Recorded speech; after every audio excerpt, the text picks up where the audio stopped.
Hi everyone, welcome back to a brand new video. Now today's we're going to look at technique. Should you be thinking about your grip, your bridge length at the front, where your chin is on the cue, all these technical things? Or should you just be playing with feel and playing the game and not getting too hung up on all these technical things? In this video, I'm going to explain to you why I think technique is very important and why all snooker players should work on it. Okay, so let's get into the importance of technique. Now, I've made some notes here so I can go through it, and I'm going to talk a bit in this video about some of the important points that I want to get across. Now, the first thing I would say is the importance of not confusing two different ideas, and that is what people are telling you to practice and work on, and then what people are telling you to do in an actual match or in a game when you're playing. So lots of people play league snooker. Now, that's where you don't want people in a match or in their local league thinking of all these technical things. It is not possible to try and concentrate on the game while you're thinking of those technique things. But that doesn't mean that in the background, you're not asking people to work on the technical things that is going to help take their game to the next level. So absolutely, yeah, there's too much to concentrate on if we try and do everything. But that is exactly what practice is for. We practice things by ourselves. Maybe even if you're playing just a friend and it's just a friendly game, you can practice some of your technique where there's no consequences. It doesn't matter whether you win or lose. And you can start to work on things that are going to take your game to the next level. Now, the next thing I wanted to highlight in this video is that you can't skip the stages of learning. Now, what I mean by that is that you can't suddenly give someone that's a beginner or an intermediate player, you don't want to immediately give them these advanced techniques to learn because it's just too much for you to focus on at once. You have to go through the gradual progression of learning. And that's where teaching is very structured. You try and build people up little stage at a time so that you feel like, okay, I can do these things, now I can do these things. As you get better, you can start introducing more advanced techniques to people. So I would say, let's have a look at, if I'm potting this ball here. Now, obviously, when you're starting out, I understand that this ball, even for, what a professional would consider, quite a basic pot, these can feel tricky at first because, there's a lot to think about. As a snooker player, you're trying to find the line here, then you're trying to make sure you're in the centre of the white here, then you're making sure you're aiming on the red where you need to be, you're doing all those checks, then you've got to pull the cue back and people are making you think about that, and then you've got to deliver the cue straight. So there's so many things to think about there that you have to be careful when you're trying to structure learning, that you're not adding more and more layers for people so that they've just got way too many things to think about on every single shot. You have to do it in a nice structured gradual progression. So now, just on that point of gradual learning, this is moving a little bit away from technique, but we'll get back to that in a second.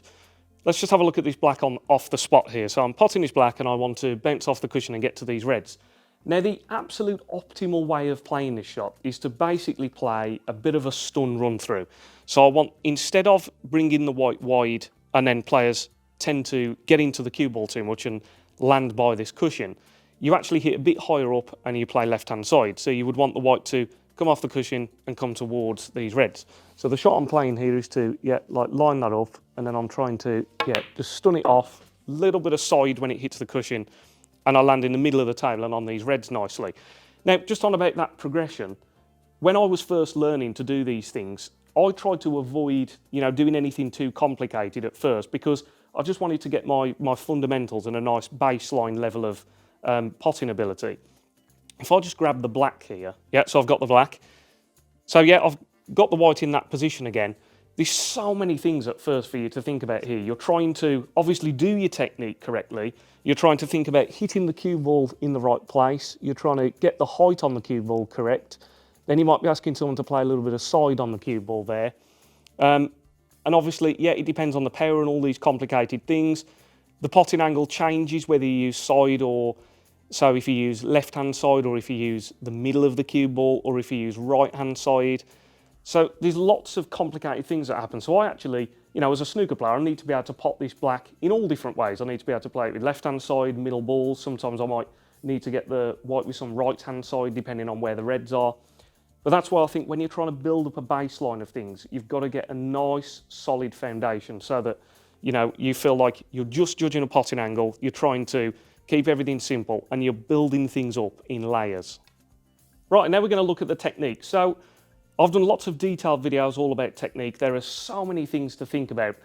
Now, when you're doing a personal one-to-one session, so I'm doing that all the time, working on this table with players to help them improve their snooker, obviously you can specifically tailor the coaching to that person. So you might be looking at 10 things and saying, I wouldn't worry about that, don't worry about that, don't worry about this thing. And then there might be 2 or 3 things that you pick out that is going to help that player improve. Now, I think for some people, you know, we just naturally, and you hear this, like Ronnie's the most naturally talented player. There's going to be some people that just hit the ball really well. They're just, for whatever reason, they've got lots of habits that just suit hitting a snooker ball really well.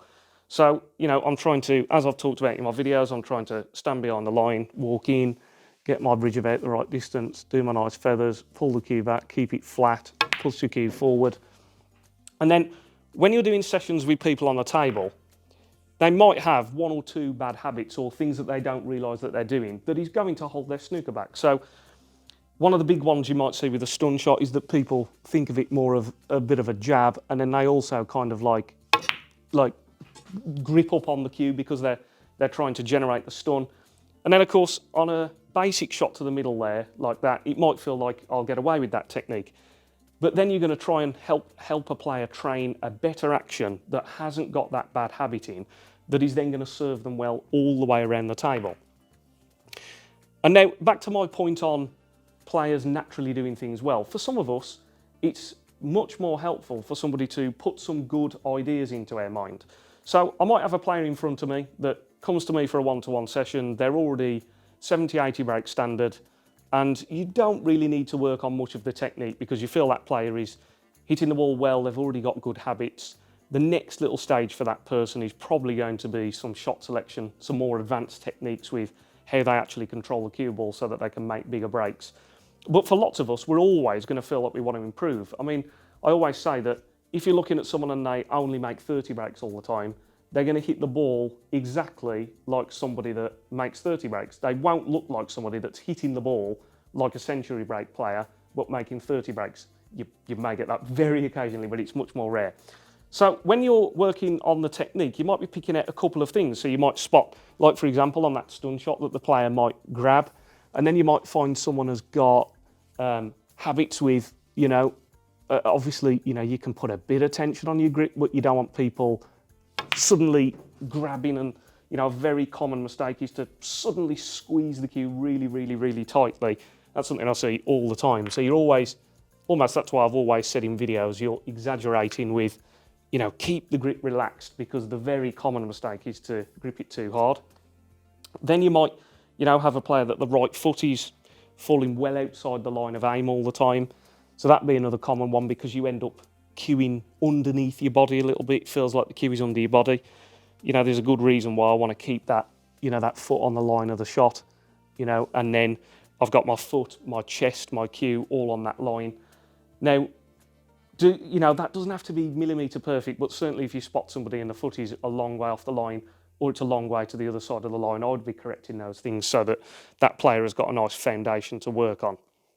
And then, of course, you've got things like the actual cue actions. Then, you know, why do we feather? And then you would have people that don't pull the cue back very far, and then they push forward and it's a bit too quick. So you'd be teaching a player to have a bit more cue control. And again, those things serve purposes.